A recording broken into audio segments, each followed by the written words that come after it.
Mars, the god of war's brooding namesake, has long held sway over the hearts and dreams of the scions of Earth. In the future, robotic rovers will be replaced by manned missions, but the first human explorers will just be blazing the trail for a permanent settlement, a Martian metropolis. Scientists and engineers are already designing everything we'll need to survive in this space colony of the future. This is the only way to ride on another planet. Despite cutting-edge technology, living full-time in this alien world will be a relentless battle for survival. We're going to be staring out at an environment that's lethal to us. These are the technologies, the dangers, and the wonders of living in space.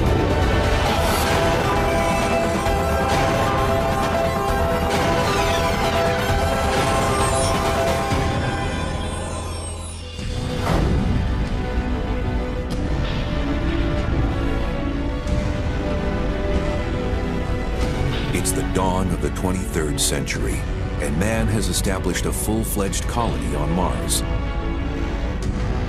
It hasn't been easy. On Mars, we are the invaders. And the angry red planet has declared war on us, using its very nature, scorching radiation, razor-thin air, and lethal dust storms. To ensure life here will be a constant struggle. So why bother to live in space at all? Why did these brave pioneers not simply stay huddled together where it is safe on terra firma? We should be at least a two-planet species. In other words, it's simply too dangerous to put all our eggs in one basket. Mars is our closest neighbor. It's the one that's, for better or worse, most similar to our beloved Earth. And it's the one that has the most possibilities.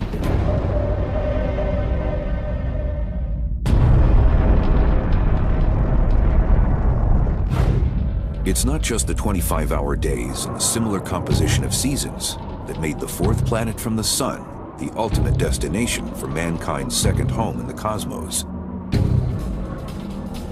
There is one resource in particular that clinched Mars as the runaway favorite for our colony of the future. One of the first missions for our astronauts is to get energy.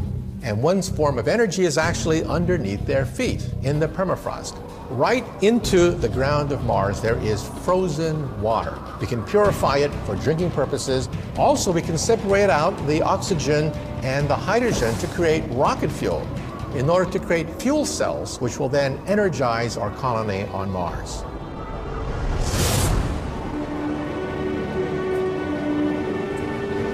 The colony itself is an engineering marvel. While there were a few scenarios considered for constructing a permanent Martian settlement, including an underground habitat, it was the most familiar and time-worn that was chosen for the 23rd century colony. Domes are ideal structures for extreme environments, say the desert or particularly Mars. And the reason is the dome creates the largest environment in enclosed space for the minimum amount of structure and mass, which is very important. Also, they're very, very strong. The base is more like a metropolis, a series of smaller domes rotating out from one central dominant hub, like the spokes on a wagon wheel. I love the idea of one large dome being the central plaza, the central place, the place to be at, surrounded by smaller domes. This high-tech oasis in the middle of the Martian desert is built like a fortress.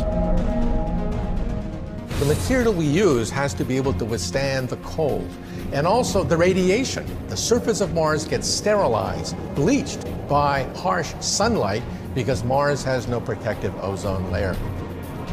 Certain kinds of fiberglass and plexiglass materials would have to be reinforced. Reinforcement bars placed within the glass in order to get a structure that is structurally strong enough to withstand the enormous strains and plunging temperatures on the red planet.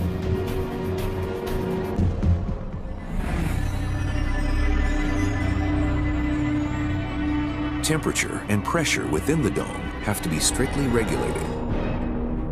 If it gets too warm, the expanding air pressure within the habitat will cause it to explode like an overinflated hot air balloon. But so far, the dome has done its job of protecting the ever-expanding band of pioneering Earthlings. Despite the grand scale of the dome, our colonists awake each morning to accommodations that are decidedly Spartan. The life on Mars is actually very stressful. The living quarters are very small and very stark. But imagine if you're living that way for years. It's very claustrophobic and it's very foreign from Earth. You've lost touch with the grass and the trees and the sky. But the trade-off is spectacular. The chance to live under a crimson sky.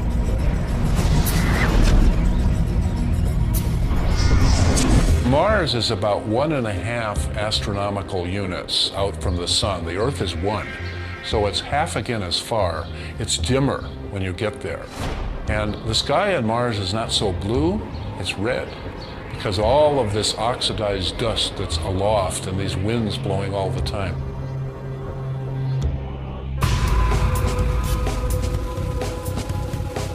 To make this alien world feel more like home, our travelers have brought with them artificial ecosystems. But the plants aren't there purely for comfort. They serve a vital function in creating and sustaining a closed environment for the habitat. We're going to be growing more than food on Mars. We are getting the oxygen we need from the plants. The plants will be getting the carbon dioxide they need. It's a beautiful synergy between humans and plants in that regard.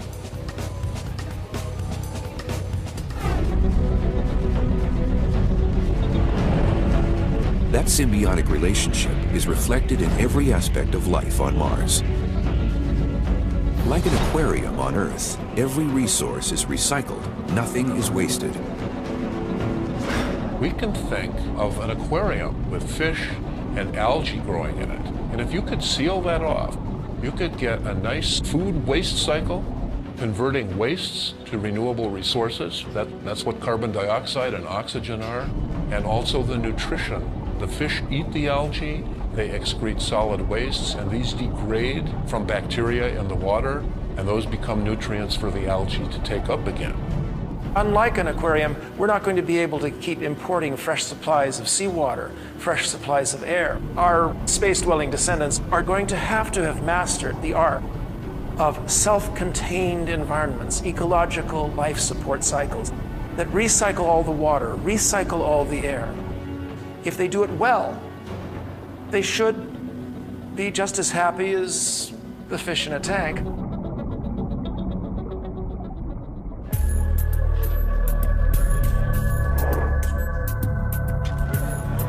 But in the 20th century, it wasn't well understood how happy humans would be in such a closed-loop system, sealed off from the outside world. The concept was put to the test in the desert outside of Tucson, Arizona, in a facility called Biosphere 2. Its original purpose, among other things, was as a trial run for a self-sustaining colony on another planet. Biosphere 2 is a large, environmentally controlled facility that can be completely closed and sealed from the outside environment. And the inside environment can be completely manipulated so that different climate regimes and different biomes can be controlled within the facility.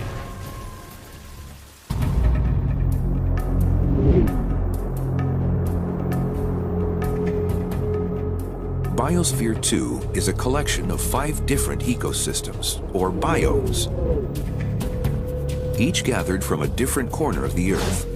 They include a desert, wetlands, savanna grasslands, a tropical rainforest, and even a miniature ocean.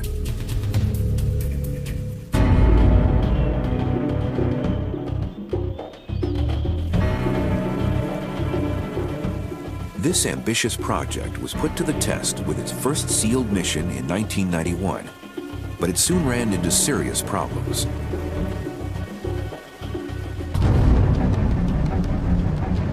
At one point, the crew began exhibiting recklessly impaired judgment and even split into rival factions. The entire mission was in jeopardy, until it was discovered that a lack of oxygen was the trigger for the crew's belligerent behavior. It was eventually traced back to a seemingly insignificant detail. The cement inside the structure hadn't been allowed to cure properly. As a result, the cement structure was absorbing far more oxygen than plants could replenish.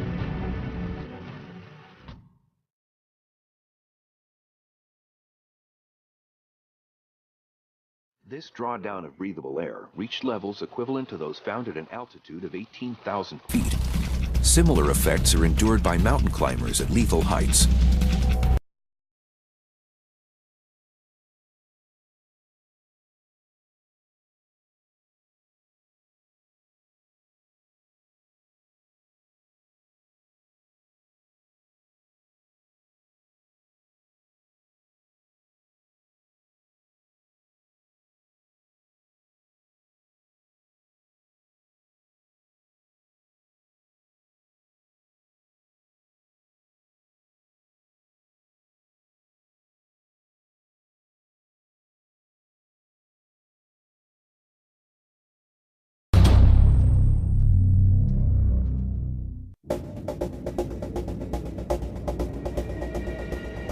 As the sun rises over Mars, a few colonists strike out from the dome to fulfill their research assignments and maintenance duties for the day. Their commute will take them across the empty, rusted plains of the red planet. In order to accomplish this mission efficiently, the inhabitants need an alternative to crossing the terrain on foot. When we go to Mars, we really don't know that much about the planet. And if we just land in one place, we're going to learn a lot about that one place, but maybe not a lot about the planet. So we definitely need the ability to have mobility and go long distances.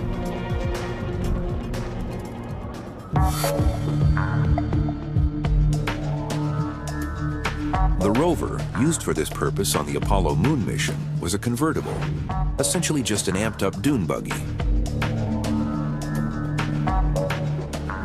The lunar rover served its purpose beautifully. It allowed the two human explorers to not get too fatigued walking around, but instead allowed them to rove around the lunar surface and explore out to a greater range. But at the same time, this was clearly a short-range, short-duration mission solution.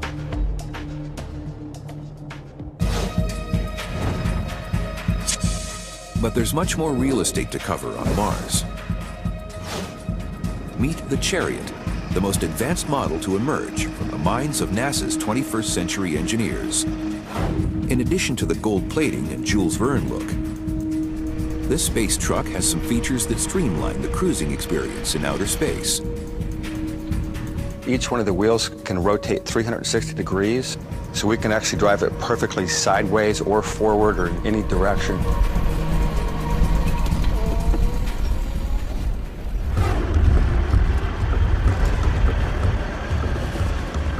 This versatility means that it can conquer most interplanetary topography, and that's not all. Spacesuits don't bend very well in the middle, so even though we think of seats as the obvious way to ride a car around town, it really doesn't make sense. So we built this upright interface. There's a ring here where the suit plugs in. All the weight of the suit is taken by this upright turret. This is the only way to ride on another planet.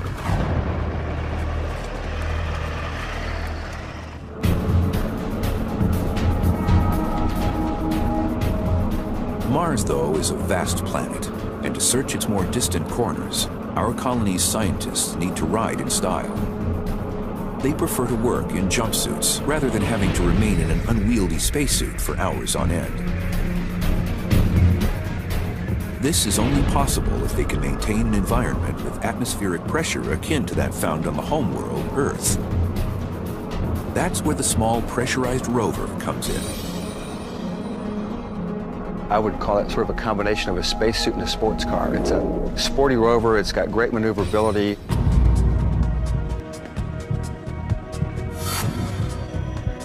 The chassis of the Chariot actually forms the base of the small pressurized rover. The cabin on the small pressurized rover would start about here and run all the way back to about here, leaving the rear of the vehicle kind of like the bed of a pickup truck. So that's available for carrying additional payloads. We can upgrade the machine and turn it into all kinds of pieces of equipment out in the field.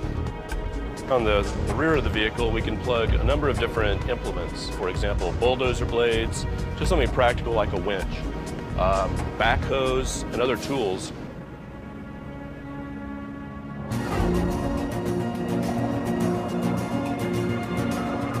The Small Pressurized Rover, or SPR, is only slightly bigger than the Apollo rover and has a top speed of about 6 miles per hour. The SPR can be deployed for missions lasting from 3 days up to 2 weeks and covering distances of over 500 miles.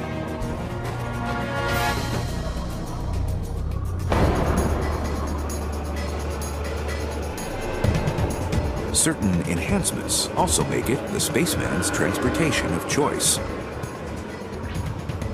A pair of spacesuits hangs on the exterior of the Small Pressurized Rover. The passengers in the pressurized interior of the vehicle can enter the suits through a rear hatch and be walking along the planetary surface in as little as 10 minutes.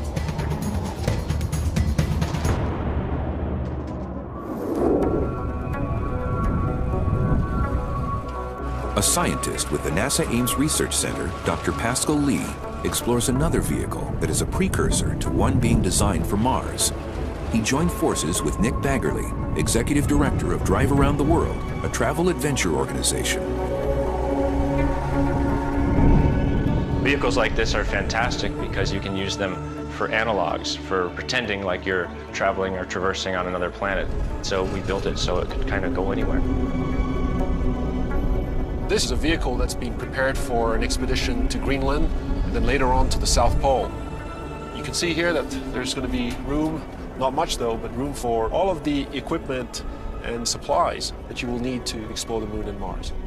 But it's giving engineers and scientists at NASA some real first-hand ideas about how to design a pressurized rover for exploring Mars.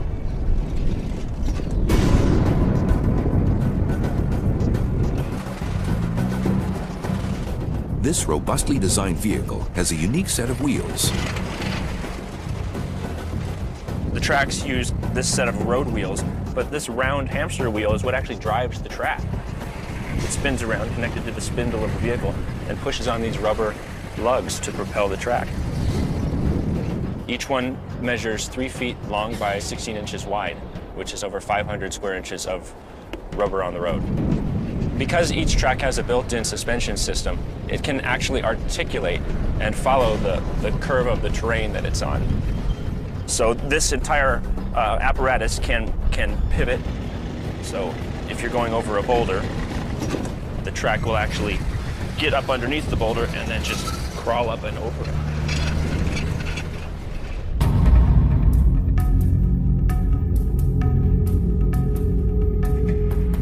Mars is a gritty planet. Dirt, dust, and grime get into everything. This is especially true of a wheeled vehicle with moving parts, where the mechanisms can easily be corroded. The danger is having a track over-rotate. And if it does, you have a field repair situation on your hands.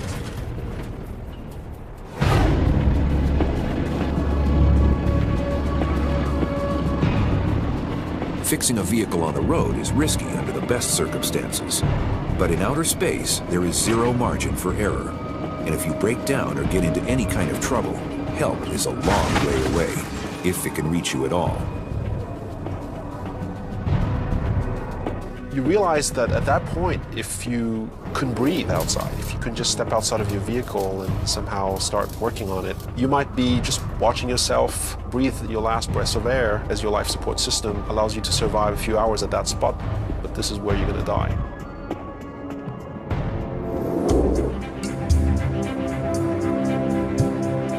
Fortunately, NASA has a contingency plan in mind.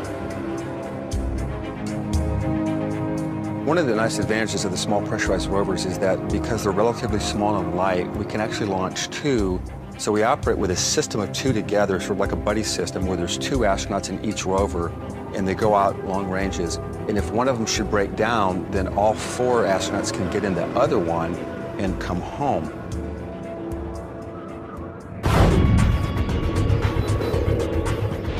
As for the price tag of one of these Red Planet hot rods, people also ask me how much it costs, and I could only say that it costs more than a Ferrari. colonists are not only racing the Martian landscape in style, they'll be sporting a cutting-edge design in space outerwear that looks remarkably like a superhero's.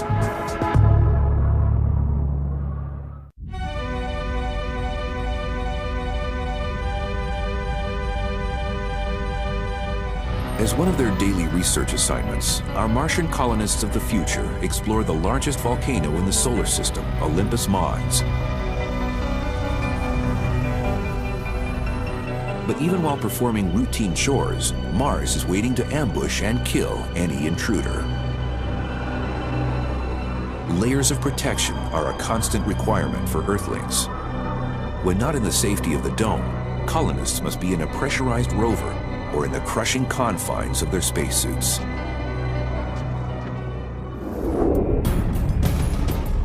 Having done 4 spacewalks and spent over a 24-hour period in spacesuits, the suits are hard on you. They're stiff as a board, and they're pressurized to the same pressure as a football. It's like 4.3 pounds per square inch.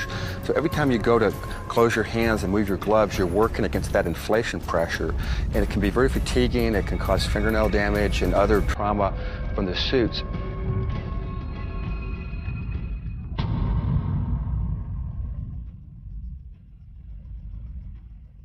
A spacesuit must defend the fragile human inside from the numerous threats of outer space.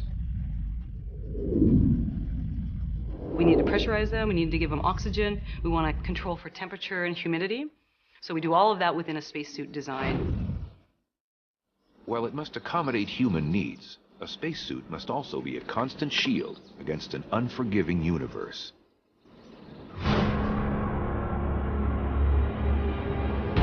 One lethal weapon in Mars' arsenal is a commonly occurring micrometeor shower, emitting tiny meteors, any one of which is enough to puncture a suit, leading to a gruesome death. Insulation with layers of neoprene and Kevlar is critical to keeping the astronauts safe from every encounter with a treacherous planet.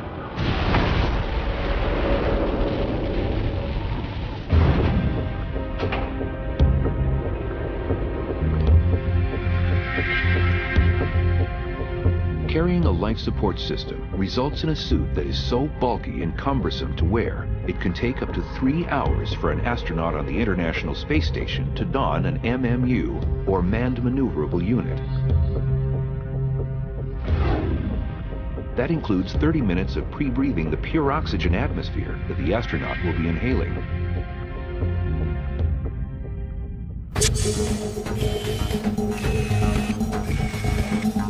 But at MIT, scientists are using robotics to help create a new, more streamlined spacesuit, straight out of the pages of a comic book.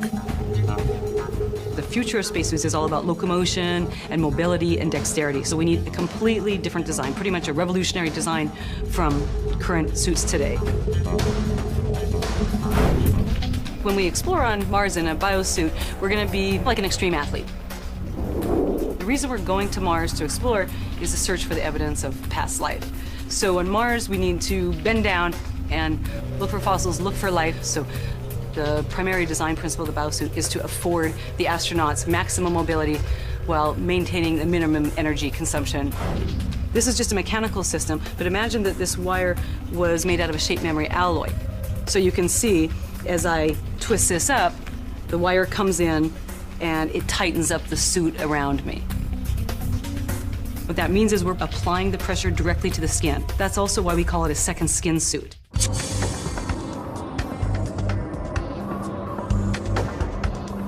The life support system for the biosuit is modular, making it much more comfortable than the current unwieldy spacesuit. A hard torso shell connects to the backpack that contains the life support system. The helmet visor will be painted gold, like contemporary spacesuits, in order to defend against the blinding illumination of the sun. The helmet will also contain a heads-up display, or HUD, that can relay vital information to the explorer. We envision the astronaut looks through their helmet and they'll see the displays, their physiological displays, heart rate, blood pressure, but also all the navigation information that they need. So a 3D topographical map.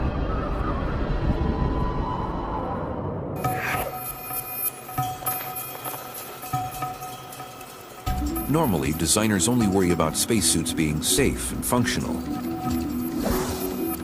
But the biosuit inventors also wanted to make sure that their creation was aesthetically pleasing. We hope that the biosuit looks really beautiful and wonderful. It wasn't intentionally made to look like a Spider-Man suit. The biosuit is just one futuristic technology that may someday make an appearance in the Martian colony. But no matter what spacesuit you're wearing, a stroll on Mars will never be a walk in the park.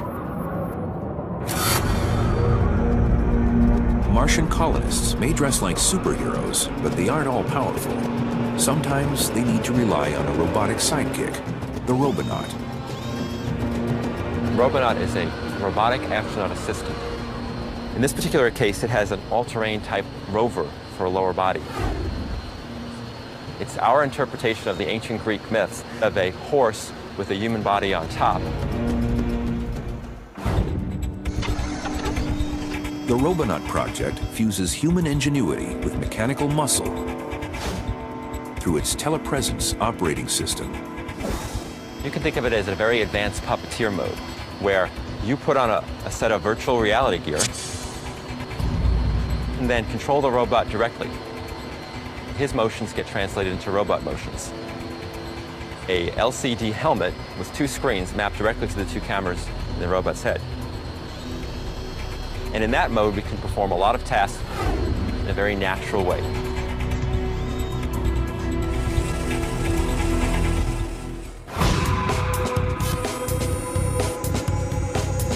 The cameras are protected by a helmet modeled after Roman centurion armor. The robot can also operate in an autonomous mode, where it employs its own artificial intelligence to carry out pre-programmed assignments. Since it will be blazing trails where people dread to set foot, Robonaut's size and shape are crucial. Robonaut is designed to help humans do human tasks. So the human form is a natural way to achieve that goal. If you want to be able to work with the same tools, work in the same environment, having roughly the same size appendages certainly helps.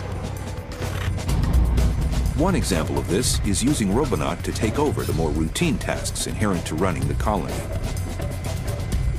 The best role to give robots is to have robots cover what is either too dangerous for humans to do or things that are simply better done by robots. On Mars.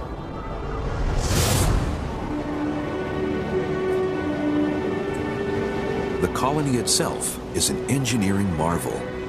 While there were a few scenarios considered for constructing a permanent Martian settlement, including an underground habitat, it was the most familiar and time-worn that was chosen for the 23rd century colony.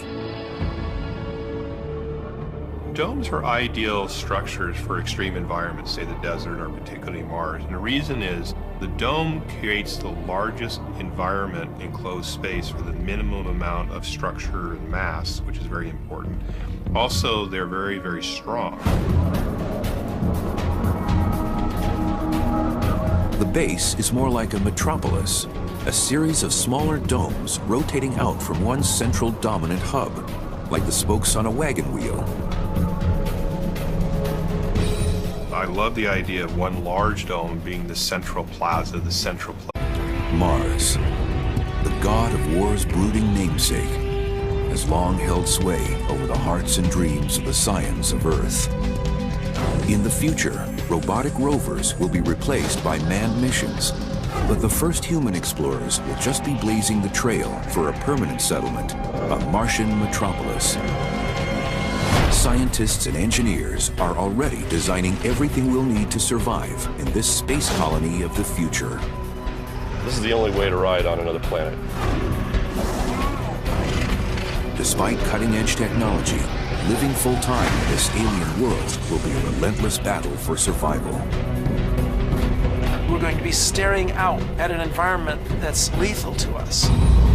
These are the technologies, the dangers, and the wonders of living in space.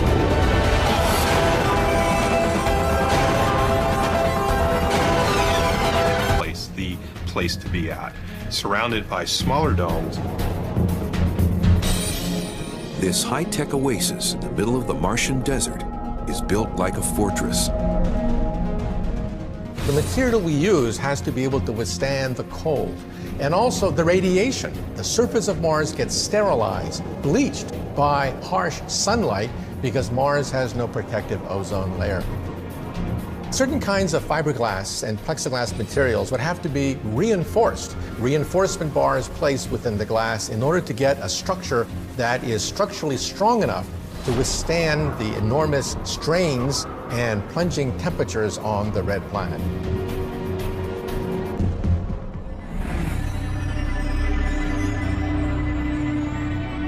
Temperature and pressure within the dome have to be strictly regulated. If it gets too warm, the expanding air pressure within the habitat will...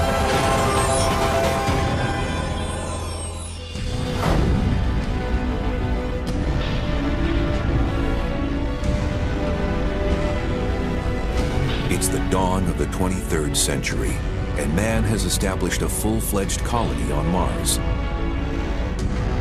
It hasn't been easy. On Mars, we are the invaders. And the angry red planet has declared war on us, using its very nature, scorching radiation, razor-thin air, and lethal dust storms. To ensure life here will be a constant struggle. So why bother to live in space at all? Why did these brave pioneers not simply stay huddled together where it is safe on terra firma? We should be at least a two-planet species. In other words, it's simply too dangerous to put all our eggs in one basket. Mars is our closest neighbor. It's the one that's, for better or worse, most similar to our beloved Earth. And it's the one that has the most possibilities.